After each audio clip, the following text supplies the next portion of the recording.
will this fight ever end? Will this fight ever end? Well, first, Asad, thanks for forcing me to come to Glasgow.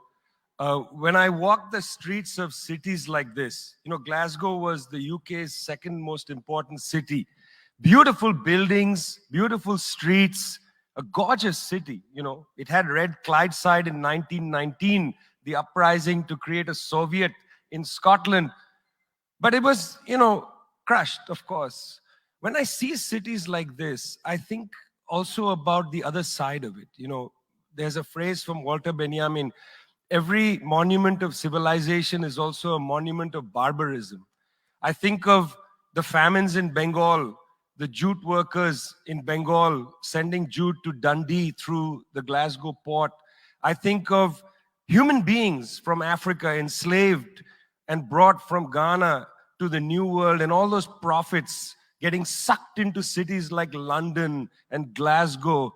Between 1765 and 1938, the British Isles stole $45 trillion pounds from India, 45 trillion sterling from India.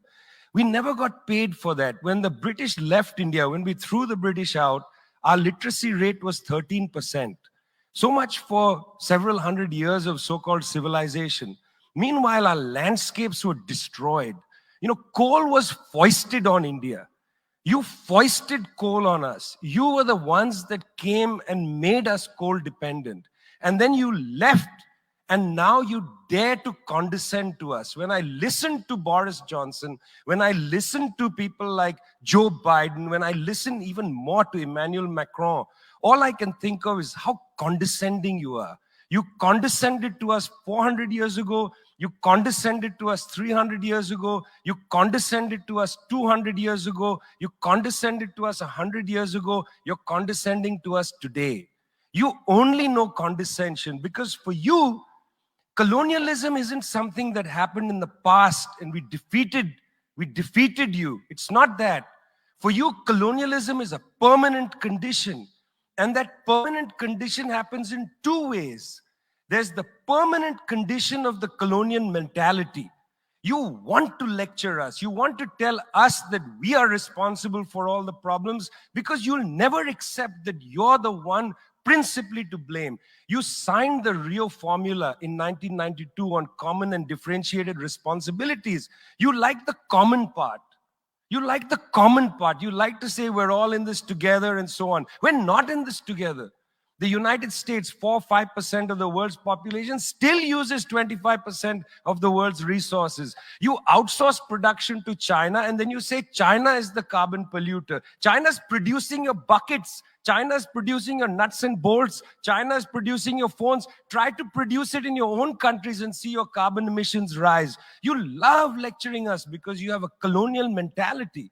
Then there are colonial structures and institutions. You lend us money, and every time you lend us money, which is our money, every time the International Monetary Fund comes to our societies and they tell us, here's the money we are giving you. No, it's our money. You give us our money back as debt, and then you lecture us about how we should live. It's extraordinary. It's not just a colonial mentality. It's a colonial structures and institutions which reproduce themselves year after year after year. And let me tell you something. The climate justice movement, not clued enough on this. The climate justice movement is a movement that says we're worried about our future. What future? What future? Children in the African continent, in Asia, in Latin America, they don't have a future. They don't have a present. They're not worried about the future. They're worried about their present. Your slogan is, we're worried about the future. What future? That's a middle-class bourgeois Western slogan. You got to be worried about now. 2.7 billion people can't eat now. And you're telling people, reduce your consumption. How does this sound to a child who hasn't eaten in days? You got to clue into this, guys. You got to clue into this. Otherwise, this movement will have no legs in the third world. No legs.